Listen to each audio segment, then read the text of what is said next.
आज राजकीय महिला महाविद्यालय बांदा की सभागार में प्रतीक फाउंडेशन के संयोजकता में डॉक्टर सबिया रहमानी की पुस्तक गुनहगार औरतें तथा श्रद्धा निगम की पुस्तक बंद दरवाजा और खिड़कियां पर परिचर्चा हुई। बीजापुर छत्तीसगढ़ से पधारी कवित्री पूनम वासम ने एकल कविता पाठ किया गया है। पूनम जी की कविताओं में छत्तीसगढ़ की आदिवासी बोली के स्थानीय शब्दों, प्रतीकों, परंपराओं, जंगल जमीन की महक के साथ स्त्री श्रम के महत्व, स्त्री की व्यथाओं, समाज में उसके योगदान का सटीक चित्रण दिखा है।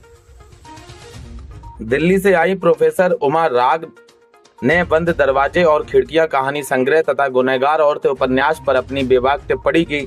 सामाजिक घरेलू परिवेश में रहते हुए स्त्री संघर्ष, स्त्री विमर्श, उसकी झटपटाहट, स्त्री श्रम के मूल्यांकन के लिए लड़ती प्रत्येक स्तर पर स्त्री पहचान, उसके मान सम्मान पर बहुत सारगर्भित वक्तव्य भी दिया है। लखनऊ से आई अखिलेश सिन्हा ने अध्यक्षता की। उन्होंने बांदा की पत्रिका माटी में छपी कहानी में मिले पुरस्कार की चर्चा करते हुए अपनी एक गजल पढ़ी है। स्वागत मयंक खरे, संचालन डॉक्टर सबिया, आभार श्रद्धा निगम ने किया है।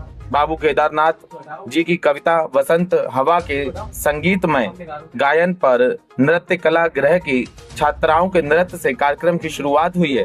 कार्यक्रम में अंजू दमेले, आनंद सिन्हा, सुधीर सिंह, जवाहरलाल जलज, आनंद किशोर लाल, मनोज कुमार मृदुल, लक्ष्मी द्विवेदी महाविद्यालय के शिक्षक, छात्राएं, पत्रकार, नजरे आलम आदि लोग उपस्थित रहे हैं। विजेता न्यूज के लिए बांदा से मोहित पाल की रिपोर्ट।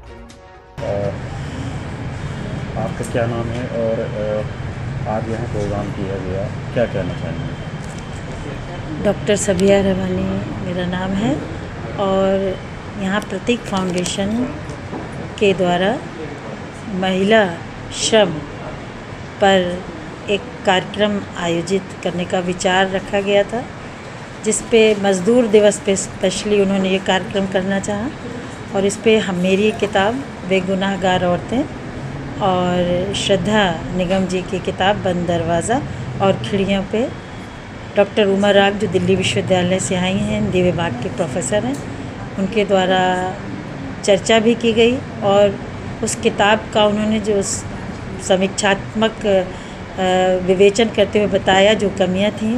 तो साथ में महत्वपूर्ण यह रहा कि जो महिलाओं पर ये आधारित कार्यक्रम था और उस कार्यक्रम को हम अच्छे से संदेश दे पाएँ तो हमारे कार्यक्रम की सार्थकता यही साबित होती है कि अगर सब तक ये बात पहुँचे कि महिलाओं के श्रम का वाकई बराबरी से आकलन किया जाए, हम ये चाहते हैं।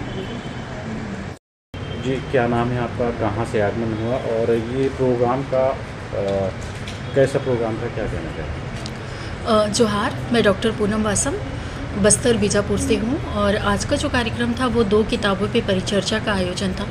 सबिया जी की किताब और श्रद्धा जी की किताब पे बातचीत थी और ये बहुत खुशी की बात है कि आज के दौर में स्त्रियाँ लिख रही हैं, बात कर रही हैं, मुद्दे की बात कर रही हैं, श्रम की बात कर रही हैं और स्त्री मुद्दों को लेकर नेशनल स्तर पे, राष्ट्रीय स्तर पे बहस जो चल रहा है, ये दोनों किताबों को पढ़ने के बाद इन पे जो बातचीत हुई है और डॉक्टर उमा जी ने इन किताबों पे जो एक सार्थक पहल रखी है और किताबों की जो इनका जो अनुभव रहा है वो उन्होंने यहाँ शेयर किया, तो इससे ये लगता है हमें कि ख़ास तौर पे स्त्रियाँ जो श्रमिक स्त्रियाँ हैं, जो दोहरी भूमिका निभा रही हैं और जो द्वंद्व की स्थिति है, उनकी मानसिक स्थिति है, उससे उबरने के लिए वो किस तरह से प्रयासरत हैं। और अच्छा लगता है कि हर तबके से स्त्रियां लिख रही हैं, अच्छा लिख रही हैं, बुरा लिख रही हैं, वो अभी बहुत मायने नहीं करता है, लेकिन स्त्रियां लिख रही हैं, कलम उठा रही हैं और अपनी बात खुद कह रही हैं, ये बहुत महत्वपूर्ण है। मैम, क्या नाम है आपका और आज ये किस तरह का प्रोग्राम था, क्या शिक्षा? मेरा नाम डॉक्टर उमा राग है। मैं दिल्ली विश्वविद्यालय में हिंदी पढ़ाती हूँ और आज का ये जो आयोजन है ये प्रमुख रूप से सबिया रहमानी जी की किताब बेगुनाह औरतें और श्रद्धा निगम जी की जो कहानी संग्रह है बंद दरवाजे और खिड़कियाँ, इन 2 किताबों पर परिचर्चा का आयोजन था। और इस समय इस तरह की किताबों का क्या रेलेवेंस है हमारे समाज में, ख़ास तौर पे हमारी युवा जो महिलाएं हैं उनके बीच में, इस पर एक परिचर्चा का आयोजन यहाँ प्रतीक फाउंडेशन ने किया था।